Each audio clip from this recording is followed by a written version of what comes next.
खण्डमण्डलाकारं व्याप्तं येन चराचरं तत्पदं दर्शितं येन तस्मै श्री गुरुवे नमः। प्रणाम भगवान। आत्मदर्शी बाबा नगीना साहब जी के द्वारा रचित अद्भुत ग्रंथ वेदांत वचन ज्ञान कांड का भगवान चतुर्थ अध्याय का आज है एपिसोड 27। आप यहाँ से शुरू करते हैं भगवान।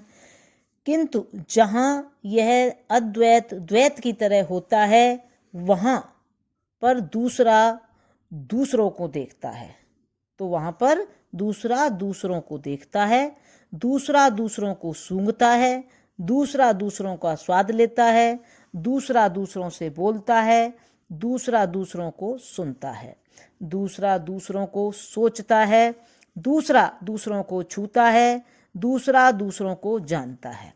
हे राजन, जब यह अद्वैत द्वैत होता है, हे राजन, जब यह अद्वैत द्वैत होता है तो आँख और रूप देखता सा होता है, और नाक तथा गंध होता सूंघता सा होता है, रसना और स्वाद होता स्वाद लेता सा होता है, वाक और वाणी होता बोलता सा होता है, कान और शब्द होता सुनता सा होता है, सोच और विचार होता वह सोचता सा होता है, स्पर्श और शीतोष्ण छूता सा होता है।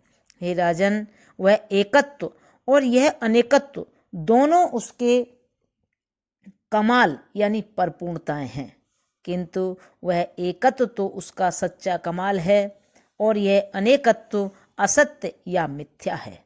और इस अनेकत्व में या तो अविद्या कारण है या विद्या। जहाँ अविद्या कारण है वहाँ तो वह परिच्छिन्न दुख शोक पाता सा उठता है, जहाँ विद्या कारण है वहाँ सर्वरूप ऐश्वर्यवान उठता है। जहाँ परिच्छिन्न उठता है वहाँ अपने कर्मों के फल में बंधा सा दिखाई देता है, कहीं मार खाता है, कहीं आनंद करता है, कहीं चाहता है कि मिले पर नहीं मिलता, कहीं मांगता है कि देखे पर नहीं देखता। तो ख्याल होता है कि प्रारब्ध साथ नहीं देती, किंतु जहाँ चाहता है और मिल भी जाता है तो जाना जाता है कि प्रारब्ध साथ देती है। इस तरह अविद्या प्रारब्ध और काम में बंधा हुआ संसार चक्र में चक्राता है। किंतु जहाँ विद्या के कारण सर्वरूप उठता है, जो चाहता है पाता है, जिसकी कामना करता है मिल जाता है। संकल्प से धरती और आकाश उत्पन्न हो जाते हैं, संकल्प से भोग भोक्ता उठते हैं और सर्वरूप हुआ सर्व में भोक्ता होता है।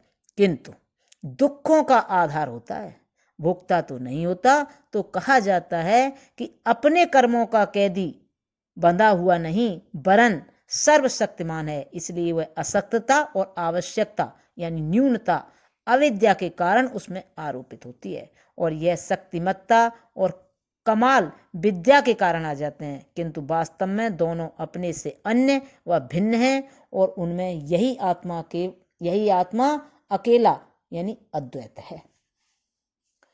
जो कोई अपनी इस एकता को जानता है और इस तरह का विवेक पाता है कि मैं संप्रसाद में अपनी एकता देखता हूँ और अनेकता में भी आया दूसरों के धर्मों से धर्म वाला होता हूँ, किंतु उनसे संग नहीं पाता, जैसा कि स्वप्न में दिखलाया गया है।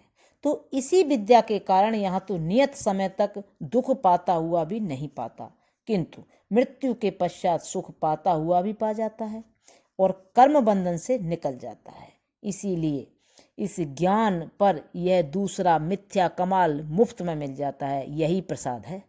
और चूंकि यह न्याय से नियत हुआ है, इसलिए न्याय और प्रसाद में झगड़ा नहीं होता। हे राजन, जबकि अपना निजी कमाल संप्रसाद में जान लिया कि आनंद स्वरूप में हूँ, तब जागृत और स्वप्न में ख्याल और प्रारब्ध के कारण यदि कुछ दुखों की प्रतीति भी होती है तो होते हुए भी नहीं होती। और जबकि मृत्यु के बाद माया के कारण दुख दर्द तो नहीं वरन सत्य संकल्प और सत्य काम आदि मिलते हैं, तो यद्यपि उसके स्वरूप में सत्य काम सत्य संकल्प आदि नहीं तो भी नहीं हुए मिल जाते हैं, और उस पहली अवस्था को नगद मुक्त और दूसरी को मुफ्त मुक्ति बोलते हैं। नकद मुक्ति को जीवन मुक्ति और मुफ्त मुक्ति को कैवल्य मुक्ति कहते हैं, क्योंकि जो केवल ज्ञान से मिलती है वही कैवल्य है। क्योंकि कर्मों और तपों की यहाँ आवश्यकता नहीं, इसी कारण से मुक्त है। और वह पहचान यही है कि जागृत स्वप्न सुषुप्ति में एक अकेला फिरता असंग है। और क्या जागृत, क्या स्वप्न और क्या सुषुप्ति, सब अन्य या दूसरे हैं, और एक अकेला दूसरों में आया भी दूसरा नहीं हो जाता, वरन एक अकेला शुद्ध दृष्टा जहाँ द्वैत की गति नहीं, अपने आप संप्रसाद में होता है। यही उसकी परम गति है, यही उनका बड़ा कमाल है, यही उसका परलोक है, यही उसका परमानंद है। और इसी परमानंद के बिंदुओं से सब जीवन पाते हैं। क्या चीटी, क्या प्रजापति, इस परमानंद के विवरण हैं जो तेरा अपना आप है। इस तरह याज्ञवल्क्य ने राजा जनक को भली भांति उपदेश किया। प्रणाम भगवान। अब यहाँ से आगे कर लेंगे। ओम शांति शांति शांति। प्रणाम।